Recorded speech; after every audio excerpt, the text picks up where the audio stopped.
This is real wrestling history. China's going to go on to become one of the top stars in the entire company, and here she is debuting with part of the Goldust act.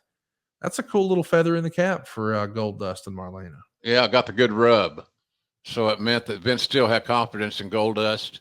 The rubs were passed around, and it just showed also that Vince had not given up on the Goldust character. We follow up with it on Monday Night Raw. Kevin Kelly's doing an in-ring interview with Goldust and Marlena, and Goldust is saying that this Helmsley feud is now personal.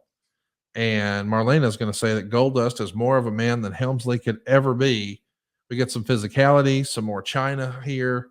It's pretty crazy to think that this is really one of the key ways that we debut China. The Slammy Awards went down on March 21st. It's Goldust and Marlena who are going to win the Slammy for Best Couple. And the next day, of course, it's WrestleMania. WrestleMania 13 at the Rosemont Horizon in Chicago. There's over 18,000 fans there at the now Allstate Arena. It's a huge gate, $837,000. Goldust and Helmsley go about 14 and a half minutes. Helmsley retains. It feels like we're just sort of going through the motions at this point on some level. We're no longer working main events, but we're still figured in with the Intercontinental title. Do you think his payoffs are suffering, or because business is on an uptick, is he still making roughly the same, if you had to guess? I'd say he's making roughly the same, maybe a little less, but not much. Not enough, I don't think, to make a big difference. That's just me trying to go back to my recall, because I made those payoffs. I know what those guys made, and he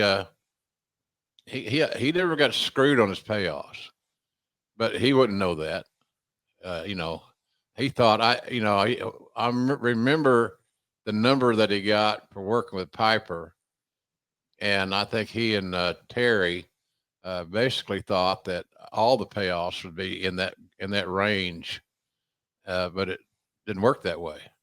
You got too many elements to factor in, and uh, the gate, and where were you on the card, and et cetera, et cetera. So uh, I think that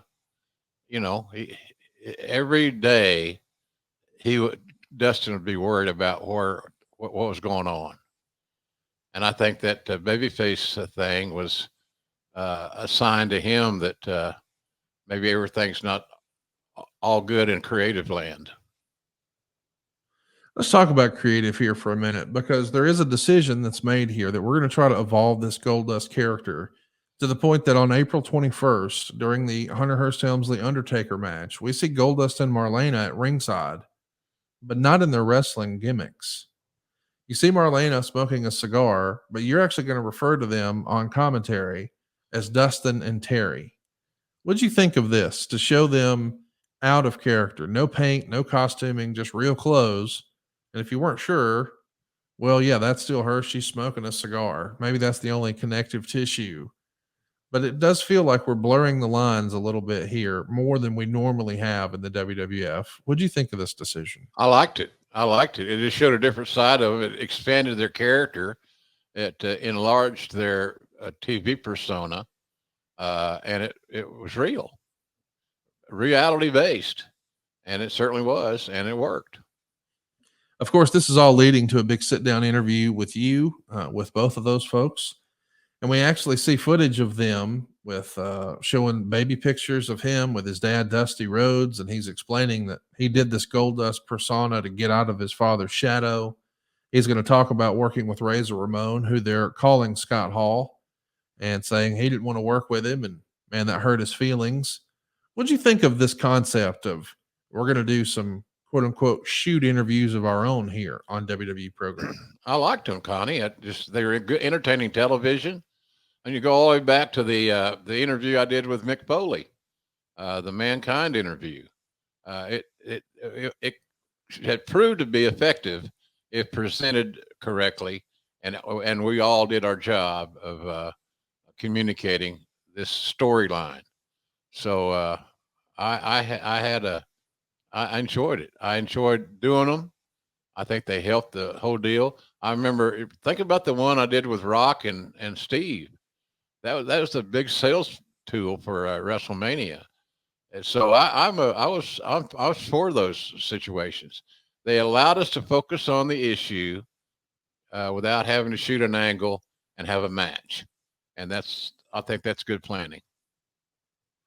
We should mention that they're using their real life daughter, Dakota, as a way to establish Goldust as a face. She's only 3 years old here. She's dressed like a little mini Marlena.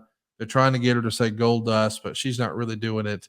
When they give her the mic, she runs away with it. And you say on commentary something like, oh, just like her grandfather, hogging the mic. So it's fun stuff. What do you think of involving children in this story? Or as a rule, do you like the use of kids in wrestling? Not Or normally, no. Not normally, no. You don't work with kids or animals, as the old expression goes, the saying goes. Uh, but it made it real. It made it took us a step closer to where we wanted people to perceive Goldust. He's a dad. He's not a gay man. He's a dad. Not that gay men can't be dads, obviously.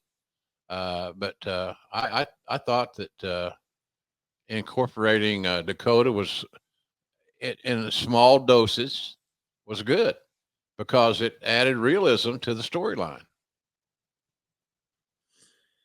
well, we lean into this attitude era maybe a too much. There's a pretty regrettable promo that Jerry Lawler cuts on Dustin here as Jerry the King Lawler. Now, of course, it's not the real Jerry Lawler. This is a character, but boy, he's using some really strong language that we're not even going to repeat here.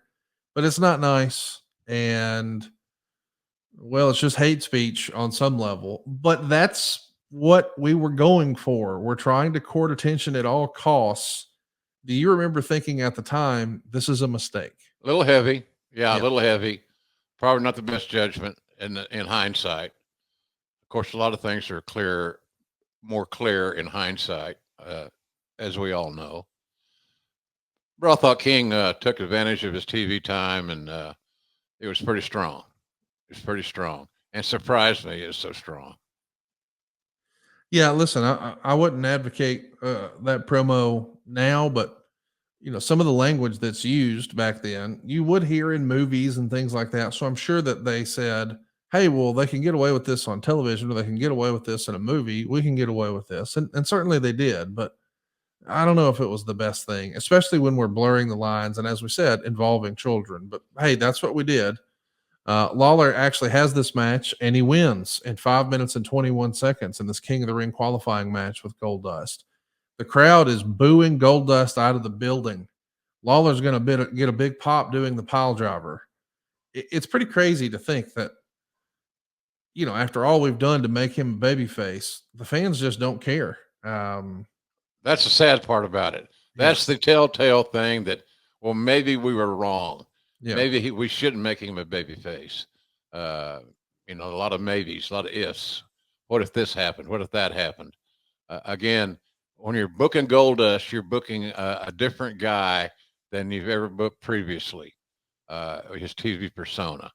Nobody had ever been like him. And in one way, that's great. But in another way, it's a lot of that stuff's very iffy. How are people going to respond to this? And you won't know until you do it.